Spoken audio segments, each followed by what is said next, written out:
आज रोजी भोजाताडी police station हद्दीतील एस.टी. स्टँड या ठिकाणी लक्ष्मण शिंदे हे त्यांची पत्नी व 3 वर्षाची मुलगी यांच्यासह बार्शी येथे जाण्यासाठी आले असता त्या ठिकाणी तिकीट काढत असताना विनावाहक जी बस आहे त्या तिकीट काढत असताना साहेबराव शिंदे यांना पैसे कमी करण्यामुळे त्यांनी त्यांच्या पत्नीला आवाज दिला। ती पत्नी पैसे देण्यासाठी मुलीला त्या ठिकाणी उभं करून एक साधारण थोड्या अंतरावर त्या लाईनपर्यंत गेली आणि पैसे देऊन परत आल्यानंतर ती मुलगी त्या ठिकाणी दिसून आली नाही, म्हणून त्यांनी त्या ठिकाणी शोध घेतला परंतु मुलगी मिळून न आल्यानं त्या ठिकाणी जे एस.टी. स्टँडला आमचे जे पोलीस कॉन्स्टेबल घाडगे आहेत त्यांना ती माहिती दिली आणि त्या ठिकाणी एस.टी. स्टँडचे फुटेज पाहिले असता त्या फुटेजमध्ये एक महिला सदर मुलीला घेऊन जात असल्याचे व एक लाल रंगाच्या ओढणीने तिला झाकून घेऊन जात असल्याचे आमच्या निदर्शनास आले। सदरची माहिती मिळताच तात्काळ आम्ही स्वतः पी.आय. दराडे, ए.पी.आय. खंडागळे, ए.पी.आय.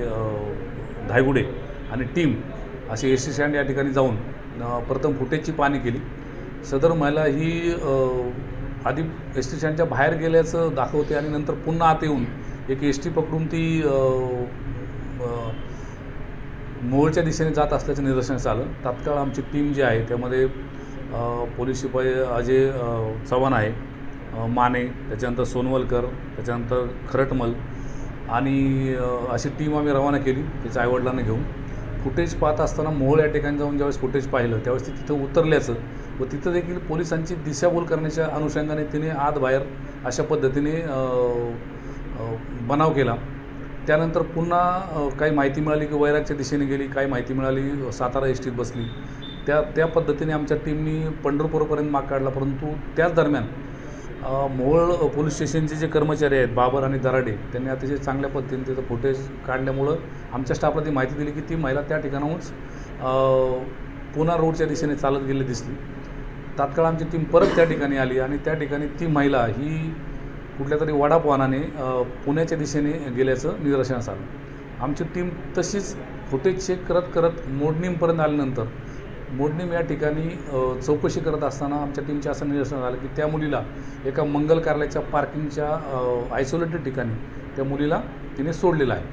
त्या ठिकाणी ती मुलगी ताब्यात घेतली आमच्या टीमनी आणि मुलगी ताब्यात घेतल्यानंतर त्या ठिकाणी देखील फुटेज पाहून त्या महिलेचं वर्णन आणि बाकीचे डिटेल्स आम्ही आता प्राप्त करतो आहे। त्या महिलेच्या विरुद्ध आम्ही पोलीस स्टेशनला आता गुन्हा दाखल केला आहे किडनॅपिंगचा आणि त्या महिलेच्या वर्णनावरून तिला अटक आणि पुढची प्रोसेस आता चालू आहे।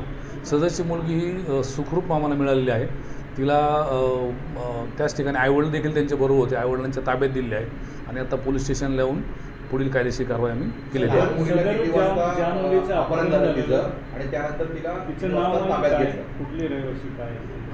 सदरचे हे मंडळी रानमसले या गावचे आहेत, पण कामानिमित्त सोलापूर शहरामध्ये राहत होते आणि रानमसले बार्शी म्हणून त्यांचं माहेर आहे त्या ठिकाणी जाण्यासाठी एस.टी. स्टँडवर आले होते।